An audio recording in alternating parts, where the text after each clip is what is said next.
So Brandon, we've got an example here. I want you to dive right into that. Can you show us, and it's specifically around that exact report that Brandon was mentioning with the traffic and the child ACE. And can you show us what we're looking at here in terms of some of our discrepancies that we've seen?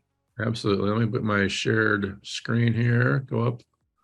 And I think I've got one on the screen here. This is one of the, well, I'll navigate back to here again. So I've gone up to here to the report section, to business reports. And this is one I think most people are familiar with, the sales and traffic report here.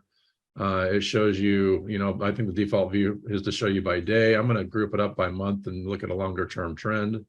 So I kind of want to look at what Jordan was sort of talking about there as a longer term trend going back to, year over year or whatever. So this is a pretty common report I think most sellers are familiar with.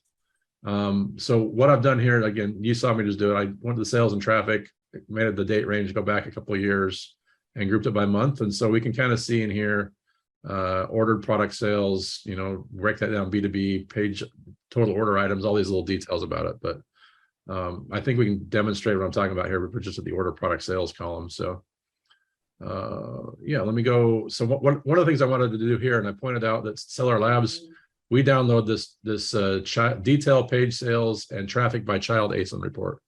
So this is the one that has the most granular data in it. So it's got things like at every SKU level, it's got, and I have to use their scroll bar here to go over. It's got the additional columns in it, like sessions, page views, buy box percentage, and then all your conversion rates and stuff like that over here. So it's got more detail on this one than the other page has. So we essentially download that report every day. But to show you what we're talking about here, I'm going to go back to one of the months I had in here. I think we were looking at like January of 2021. If I go select that month. And if you were to just look at it right there, you would just see the total aggregate. But if you go grab it now, okay, so is there a total at the bottom of this report? Can we just scroll down and see like a total for that month? I wish there was. There's no total down here, and I'm convinced Amazon doesn't show you a total here because the numbers don't add up. But mostly all the other pages have got a total at the bottom. So if you scroll to the right there, there's nothing there. There's no further rows down here. There's no total on it. So in order to sum all this up, I have to actually go up here and download the reports. Okay. And so I'm going to download that, and then I'm going to open it in Excel here. All right, let's see. There we go. Open that in Excel.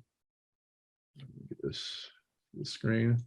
So if I show you the same report here, so that's the same time frame. And if I look at the number I was pointing at was the ordered product sales column. So you can see the total that we should have in there, according to the child traffic report, is $198,164.55. Okay. But if I hop back over to the Amazon sales and traffic report, if I look at the same time period for January, it's actually off by a pretty significant amount. It says $185,000, $344.49. Comparing that's like $13,000. Yeah, $14,000 off there. So $14,000 out of 200 is about 7% off or something. Okay, so hold on. You said 7% off. Jordan, what did you say the profit margin was averaging right now? Our average profit margins are 7 to 10%, depending on the SKU. Crap. So this is crazy because this is actually all just within the business reports section too. So most of the discrepancies I've noticed have been between business reports and your advertising reports, but this is still all just within business reports. This is supposed to be some of the more accurate data. Jordan, I want you to imagine really quick that this is your account, and this, you look at this and it is off by that much. I mean, what do you do at that point in terms of like knowing, like how do you know what decisions to make? Well, I mean, you can only make the decisions, as well as the data that leads you to that decision. Like, I don't know how to phrase that better. That was not worded greatly, but like, this is hugely concerning to me. So let's solidify these numbers or something. Let's say you were trying to predict your revenue for January of 2023, right?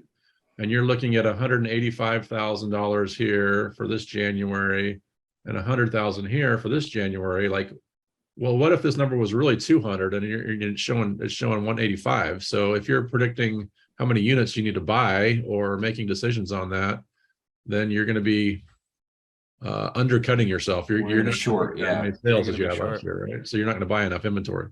That's Yep. one way in which you might use that. But just using incorrect data means you make flawed decisions.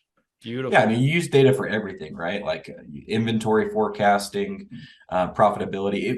I'm sure I'm not the only seller where like you get to the end of the year and you feel like you've had a good year, and then your P&L statement is just like, oh, we broke even. Like How? you're like, okay, like So- and a lot of times you just don't know why, or so this is Brandon, interesting. as the data expert here, which of these two reports would you choose to go off of, or would you advise Amazon sellers to focus on?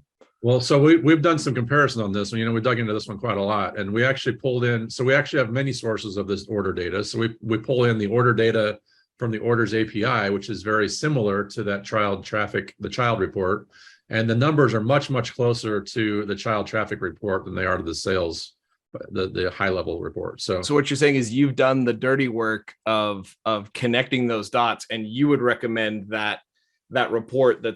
Can you go back to that page to show us which one you're talking about? yes. Well, so we actually pull in data from many places. This one is the one that's the real data that we get from the orders API is very close match to this data. Okay, so that data, and can you show us in Seller Central? Can you go to that page real quick? That was this tab I had open here. Okay, yeah. so what you're telling me is the best place to go at it is from here. So if I want to go compare any random month in the past, I have to go hit that button and download it and do, like, man, that sounds like a lot of work if you're not a Seller Labs customer. Yeah, I mean, that's what we do in the background for you. So we download that report every single day, save it to our database, and then keep it for years. So Beautiful.